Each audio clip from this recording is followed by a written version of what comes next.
Bonjour tout le monde, bienvenue à cette émission de la série culturelle.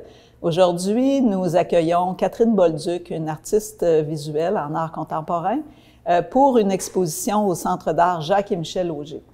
Le titre de l'exposition, c'est « Les hauts et les bas ». Bonjour Catherine. Bonjour. Alors Catherine, cette exposition que tu nous présentes est tout à fait printanière. Les couleurs sont fabuleuses, c'est très vivant, très coloré. Il y a beaucoup de mouvements dans ton exposition. Ce sont des œuvres sur papier et j'ai vu que la plupart de ces œuvres-là ont été réalisées avec la technique du monotype. Est-ce que tu peux nous en dire un peu plus sur cette technique-là? Ben oui, le monotype, en fait, c'est une technique en art d'impression qui est... en fait, le contexte, c'est que j'ai été invitée dans un centre en art d'impression qui s'appelle l'Atelier de Lille à Val-David. Donc, j'ai fait une résidence là-bas. Pendant un mois, j'ai eu l'occasion de travailler à temps plein puis à explorer des techniques des techniques de l'estampe.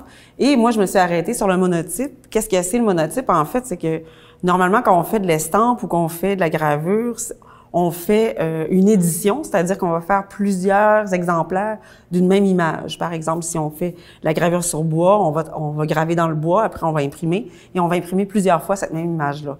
Quand on parle d'un monotype, ce qu'on veut dire, c'est que ça va être un seul exemplaire. Donc, on travaille directement sur une plaque une feuille d'acrylique sur laquelle on place l'encre et on fait l'impression une seule fois de cette image-là. Et dans le cas de ma résidence, moi, j'ai décidé de travailler avec des textiles parce que c'est des objets que j'utilisais déjà dans mes installations et aussi dans mes dessins.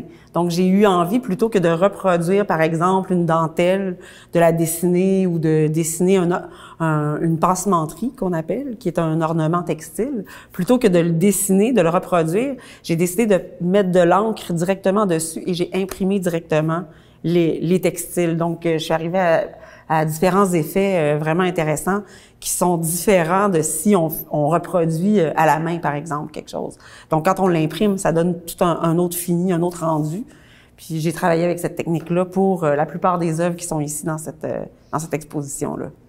Donc, les franges, guirlandes, dentelles qu'on voit dans tes œuvres, ce sont des impressions de vrais objets sur le papier. C'est que tu as mis l'encre sur l'objet, puis c'est cette encre-là qui est reportée sur le papier, mais tu n'as sûrement pas fait ça dans une seule étape. Non, non, c'est ça. Ben, en fait, j'ai été là, comme je disais, j'ai passé un mois à temps plein dans cet atelier-là. Donc, j'ai fait plusieurs passages. C'est-à-dire que j'avais comme une série de feuilles et là, je faisais une impression d'un textile ou une frange quelconque. Là, je plaçais ça directement sur le lit de la presse et là, je faisais une impression. Après ça, je laissais sécher ça et quelques jours plus tard, je revenais avec le même papier et je réimprimais une nouvelle composition textile sur le même papier. Donc, j'ai fait plusieurs passages sur une même feuille. Puis après, là, je l'ai pas dit, mais il faut que je le dise.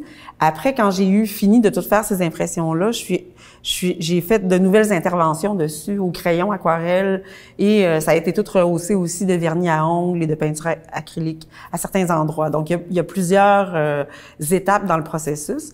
Et mon intention, en fait, puis ce que je trouve intéressant, c'est que quand on regarde les images, on n'est pas certain quelle technique, est-ce que c'est une impression ou est-ce que ça a été dessiné au crayon ou donc ça joue, il y a différentes strates dans l'image, mais il y a aussi, on se questionne aussi sur comment ça a été réalisé. Oui, tu as raison de parler de strates, mais on voit aussi non seulement cette matière-là qui se superpose, mais aussi on a l'impression que dans tes tableaux, il y a des sens cachés quelque part.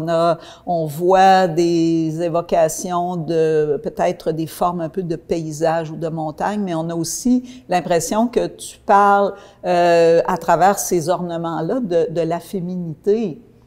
Est-ce que l'univers féminin, c'est quelque chose qui est qui est riche, qui est présent beaucoup dans ta démarche? Ben oui, c'est effectivement, c'est l'univers qui est connoté féminin, on pourrait le dire comme ça.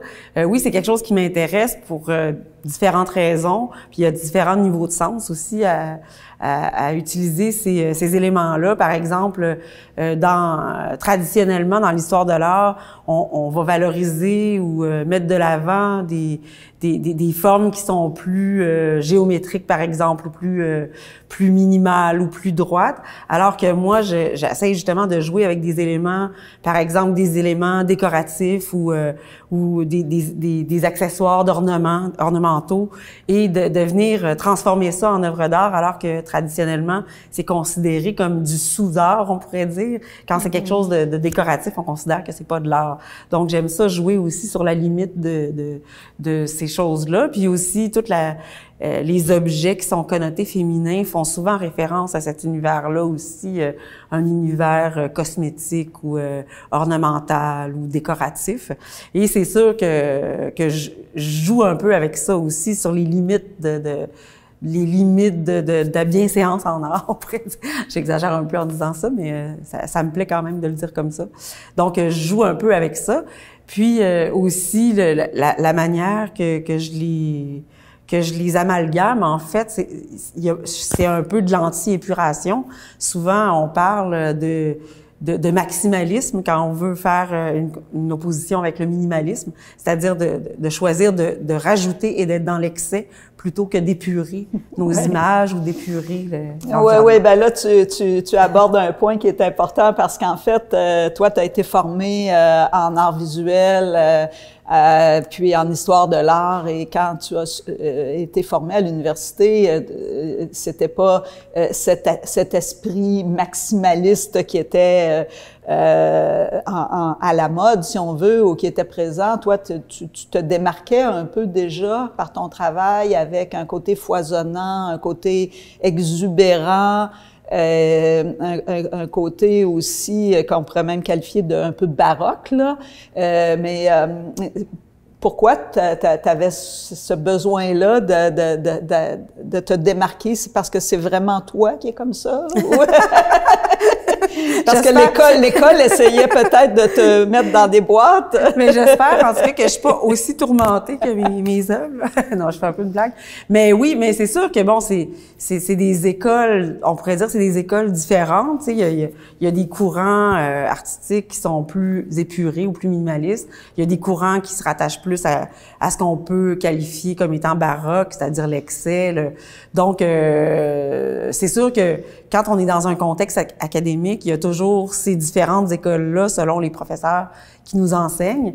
C'est sûr que quand je suis revenue pour faire ma maîtrise, ben c'est sûr que j'ai décidé de faire ma maîtrise autour de cette question-là du baroque, du kitsch, de l'excès, et parce que c'était quelque chose d'important dans ma pratique, et je trouvais ça intéressant de le pousser plus loin aussi, de faire une réflexion peut-être un peu plus théorique, parce que quand on fait une maîtrise, c'est ça qui se passe, mais aussi ça m'a permis aussi de l'assumer puis de pousser plus loin, de plus en plus l'excès, comme j'ai fait beaucoup des installations aussi où c'est un excès d'objets trouvés ou d'objets de magasins à $1 ou bon, puis j'aimais faire des grandes installations.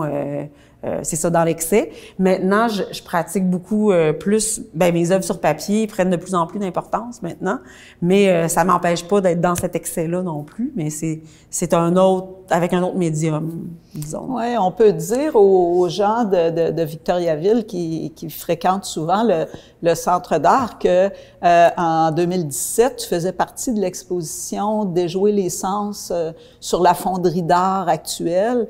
Et donc, tu avais à ce moment-là une œuvre qui était une sculpture avec une table qui débordait d'objets qui ont un lien un peu avec les cosmétiques, avec la vanité, et qui avait un écran devant une projection. Donc ça, c'est vraiment ton travail de sculpture que les gens ont connu, et je pense qu'ils vont reconnaître Catherine Bolduc quand ils vont voir ton exposition papier qui est présentée au mois d'avril cette année, simplement par les similitudes, même si l'univers que tu nous présentes cette année est très, très différent de celui qui était dans ta sculpture de 2017.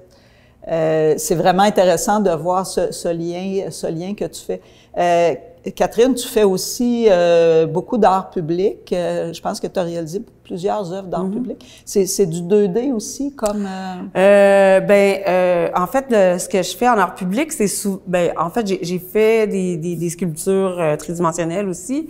Mais j'ai pas fait de 2D comme sur papier, parce que souvent l'art public, ils veulent des œuvres pérennes ou, tu sais, intégrées dans l'architecture. Donc, mais je fais beaucoup des œuvres en relief et de plus en plus très colorées. Donc, j'intègre mon langage pictural, c'est-à-dire le langage de mes dessins, et mon langage plus en sculpture. Je les intègre beaucoup ensemble dans mes projets d'intégration des arts à l'architecture.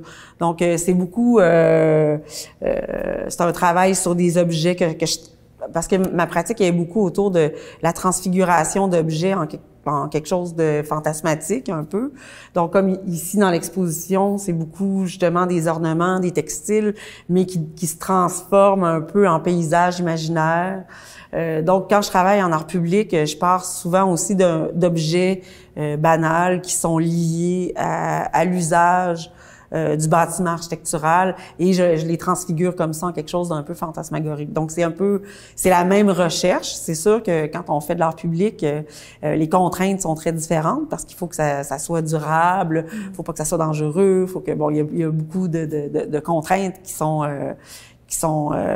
peuvent être bien stimulantes, là. C'est pas les contraintes, c'est pas nécessairement négatif, mais disons que ça rejoint toute ma pratique au complet.